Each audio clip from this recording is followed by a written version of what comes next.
Welcome back to the channel, good friends. Brian from Apex Detail. In the last video, I showed you how to remove swirl marks, love marks, tunnel wash marks from soft, thin, water-based clear coat found on most brand new automobiles today. This here is going to be a follow-up video where I'm going to show you how to remove deeper imperfections, deeper scratches. Accidents do happen, and I'm going to show you how to minimize the defects or even remove them completely without taking a ton of clear away from your new car. Let's get right into the video. This test panel here, which happens to be the exact same test panel in the last video, is soft, thin, water-based clear, and there are 4 scratches side by side, each one from left to right, getting deeper and deeper. This one here actually through the clear and through the base coat down into the panel and the primer. Today I'm going to show you how and what can be used to either remove completely the topical light scratches or hide and improve the deeper scratches almost through the clear or completely through the clear into the base coat and panel. Let's start with this scratch to the far left. This is just a light topical scratch, and really all you need is to do some spot correction. The Flex 3-inch polisher here, a Lake Country standard orange cutting pad, and the hybrid one and done from Turtle Wax will do you just fine. Having a correction fluid that turns opaque or transparent while you're working it is a very good idea to use so you can keep track of your progress as you're going back and forth. Swift, quick arm movements. We want to keep the temperature on the panel down. Will let you see your progress as you go back and forth. You don't want to use a ton of pressure. Keep the polisher speed down. Again, we really want to keep the temperatures from spiking. So without hardly any effort whatsoever, the very light topical scratch is removed just with that combination I showed you. Let's get to work on the very next scratch. Before we start, let me show you the paint depth reading, and then I'll show you afterwards. This second scratch is just a little bit deeper, but still can be removed completely without really burning too deep into the clear. Just need a little bit of a more aggressive pad. Lake Country makes excellent foam pads for cutting. You don't really need a microfiber or a wool pad on this type of paint.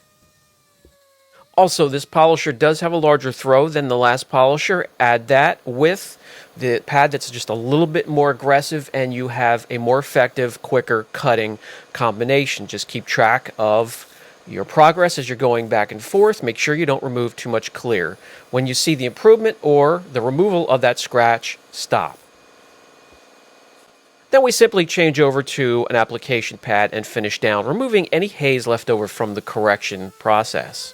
By the way, requests coming in to do a video on different types of pads, what they do, why they're made differently, their purpose. I will honor those requests, and I'll also cover compounds and polishes. Why they call them polishes or compounds, I just call them correction fluids. They just all have a different purpose. And I'll also tell you the different type of polishers and the progress that can be made choosing one polisher over another. So let's work on the third scratch. The first 2 have been removed completely. These next 2 we're just looking for improvement because they are deep, almost through the clear, and the very last one is actually through the clear and the base coat. Let me show you the measurement of the correction afterwards, and you'll see nothing noticeably has been removed from the area of the second scratch. So we're safely removing imperfections and being responsible. For this next round here, we're going to switch to a little bit of a larger polisher, has a little bit more power, the Eurofiber 50/50 pad, but we're going to stick with the one and done. This also shows you the power and the range and the versatility of one and done, being able to cut and finish and do everything in between. I really do suggest adding that to your arsenal. I also want you to realize how we're spiking temperatures when we're just working one isolated spot like this. Room temperature, cooler in the shop, around 70 degrees, and look where we're at now. So keep an eye on that. Keep your arm movements going back and forth quickly, and don't hover over one area for a long period of time.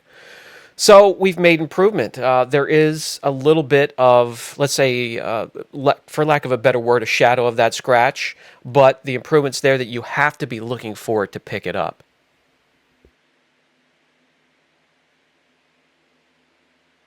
All right, so let's get to that last scratch, and it's actually deep enough it's catching my fingernail. And that's one way to tell how deep a scratch is. If you can catch it with your nail and you can really feel it, that's going to be through the clear, maybe even through the base coat. And improvement is what you're looking for. So we don't want to just hover over that area going back and forth and back and forth. Raising and spiking temperatures, that's even more stress on the clear than it's needed.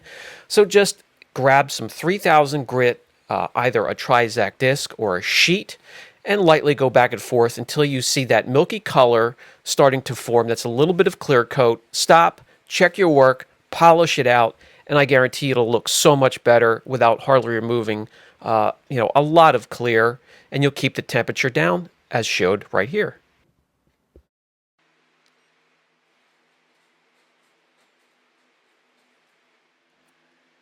After wet sanding with 3000 or 4000 or 5000 grit, there's going to be a little bit of a haze, but it's really going to show the scratch then. All you need to do is polish that out, and to polish 3 to 5000 grit sandpaper, you just need a fine polishing liquid or correction fluid and a polishing pad. Nothing aggressive is needed.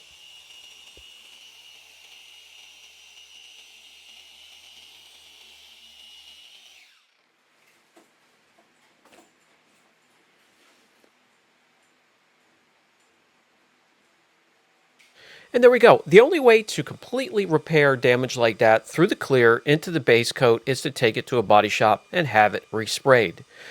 But there's no need to when we can improve the area without putting a ton of stress on the clear coat, and you would really have to look for those imperfections now to find them. Not only that, but in lieu of the repair, we have really bumped up gloss in that area from 5 to 7 gloss units, so it'd be a good idea to grab a finishing polish and finish the panel or the whole vehicle to match.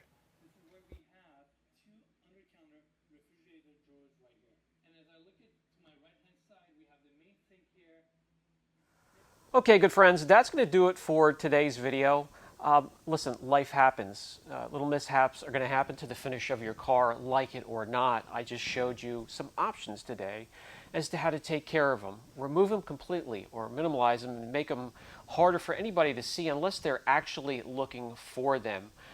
Those are safe and effective ways to go about doing it. If you have any questions at all, please don't hesitate. Brian from Apex Detail. I'll catch you in the next video.